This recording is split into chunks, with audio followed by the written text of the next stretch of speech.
Hey guys, and welcome to another episode of Good Luggage, and this time we're going through a headlight restoration. Now, before I get onto the car itself, I know it's a bit of a funny looking yoke to be using in a video with it all cut up and whatever. Just to let you know the sandpaper that we're using here. Now we're using a wet sand, we're using 1500 grit, 2000 grit and 2500 grit. So what some people I suppose don't know is that in my spare time, or not in my spare time, I suppose my real job, or my normal everyday job, is working as a retained firefighter. And often or not, we get cars into the yard that we get to practice on cutting up and doing whatever we need to do, keep our skills up to date or whatever. But it also gives me the opportunity to be able to test loads of new products, new types of things, new techniques, new tricks. I suppose I'm fortunate in that position. This one came in with, obviously the headlights were fairly well oxidized, in very bad order anyway, and I says, right, okay, I'm gonna try sanding them, see what happens, see how bad. Like, look, I'm not gonna risk it on someone else's car. It's a way of trying it, way of practicing it. But I have to say, I think they turned out very well. And look, you'll see from this video as well, I've sped up quite a lot of it because at the end of the day, it's sanding. You don't want to be looking at sanding too much.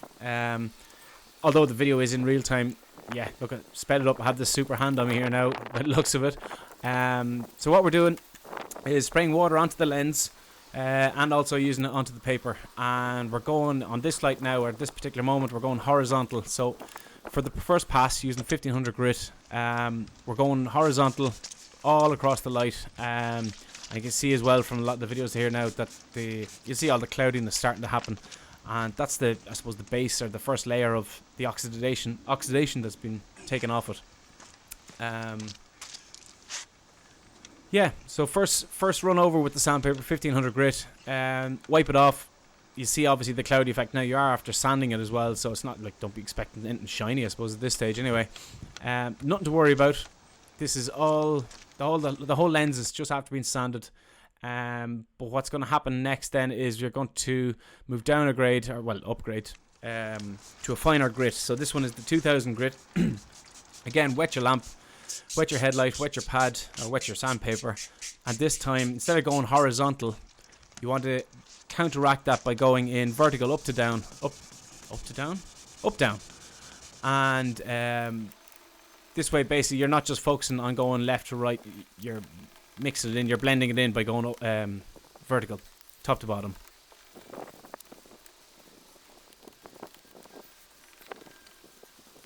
Again, I got my super hand here now on the slow-mo. So obviously, naturally enough, this is going over the whole light. One thing I would actually say is that it might be actually better if you do get the opportunity and you are doing a headlight restoration. If you can take the light off. If you can take the whole lens off the car, it's much easier to work with. Now, having said everything, this is a scrap car. I actually don't need to worry about any paintwork or anything like that. If you can't take it off the car, make sure that you mask up the areas around the headlight. Also the chrome bit that's in the middle there as well. You don't really want to be going over that with the sandpaper either. So it also helps for getting into all the nooks and crannies there if you're using the wrong machine, like I will be doing, I'm sure. But yeah, if you can't take the light out, take it out. It's much easier.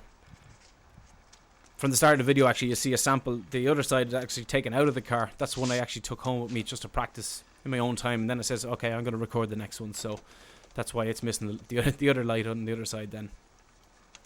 So then, after 2000 grit sandpaper, wet paper, wipe it down. You see, again, it's cloudy. Check for any spots. You've missed any corners, any edges, or whatever it might be. Again, still looking cloudy, not as cloudy as the first one, but we're going to up the grit again, up to 2500. Again, same process. We used horizontal the first one, vertical on the second one, and we're going to go horizontal on this one again. So left to right.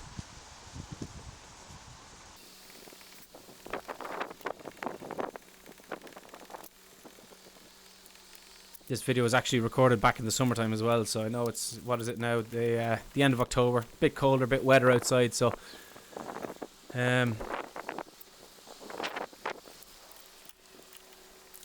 So keep dampening down the pad as well as you go along. It'll help kind of reduce the cloudiness as well, let you see the lens, let you see what you're working with.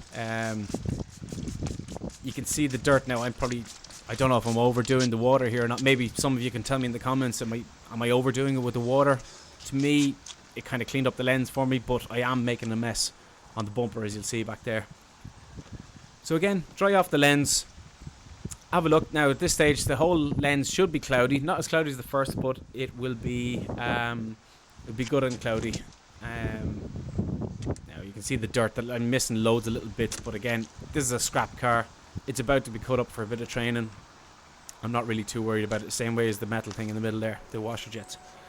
So now, after all your sanding process, you want to get your heaviest cut pad that you'd have. This one I think is a yellow Lake Country pad that I have, using Zvizzer heavy cut compound on this one then. Now the machine that I'm using as well is a 5-inch DAS6 Pro. Look, beginner entry level machine, but I still find it a great use. I've since gotten a newer machine now, and I've changed this down to a 3-inch, so I'm using this now as a little 3-inch, but I didn't have it at the time of recording this. So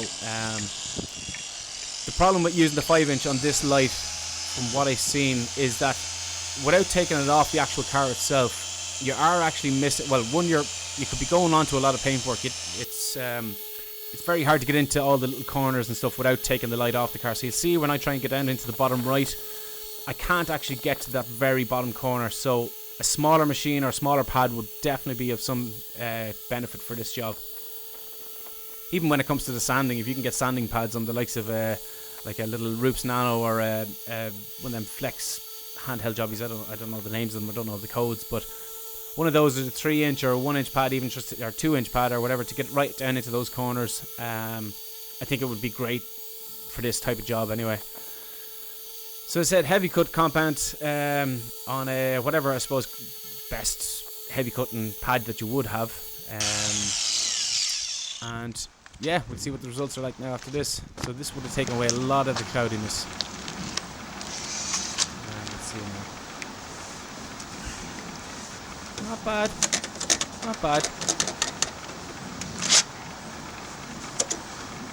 Could be better. But again, as I said, maybe with that other pad and maybe a little bit more, I don't know, maybe 3-inch would have helped a lot more. I'm not quite sure exactly. I mean, what do you guys use for headlight restoration? Are you using a machine for sanding? Are you using the blocks for sanding? Or are you just doing a handheld? Again, let us know in the comments. So now we're moving on to a softer pad, and I can't remember the polish that was used. I think it was a medium cut Zvizzer again. But again, just trying to refine that cloudiness that we would have brought in with the heavier cut. So again, you can see that bottom right hand corner. It's really annoying me looking at this video now. Just missing every time I go across that. So yeah, again, smaller machine, or take the headlight off if you could. Would have done a hell of a lot better for that machine, or for a headlight restoration then. And you can see as well that I have to go right over onto the paintwork, so you really don't want to be doing that on a client's car as such. So make sure you have that all taped off.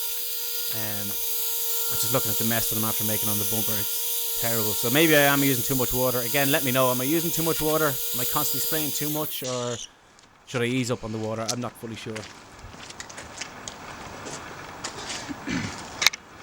I suppose if you're washing the car afterwards, it mightn't make too much of a difference anyway. So I suppose get it off as quick as you can anyway. So okay, so after some sort of a medium cut, I think it's a medium cut. It's been a while since I made this video.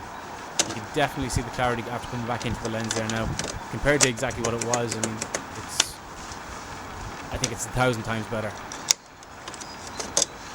You know, some people go down to nearly 800 grit sandpaper and kind of work up from there. 800, 1,000, 1,500, 2,000, 2,500, 3,000. You know, how many grit sizes do you actually need to go on a headlight restoration? For me, I only used 3. Started 1,500, went up to 2,500, and I don't know, that seems to work for me. But I don't know. What do you think? Definitely looking a hell of a lot better than it was at the start.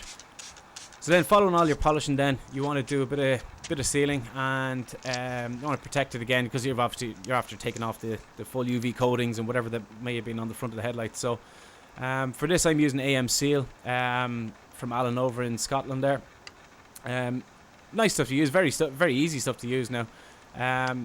unfortunately for this, I didn't have the right pad. I don't think. I didn't have a pad. I was using a microfiber cloth, but wasn't happy with the first little bit there. So I went over the second time as well, just to make sure that it was actually working properly. And I put a bit on the microfiber then as well, just to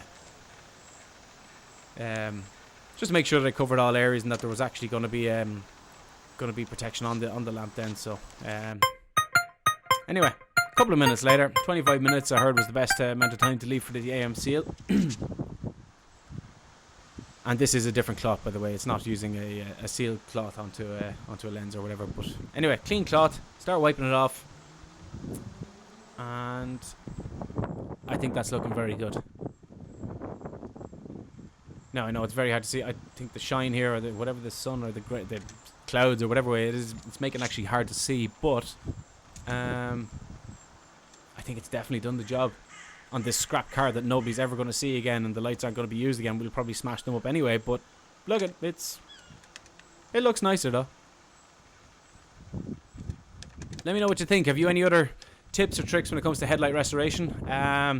Hope you enjoyed the video. It's it's a new type of thing that I'm trying to do. Get into a YouTube channel, vlogging, whatever you might call it. So if you like the video, give it a like.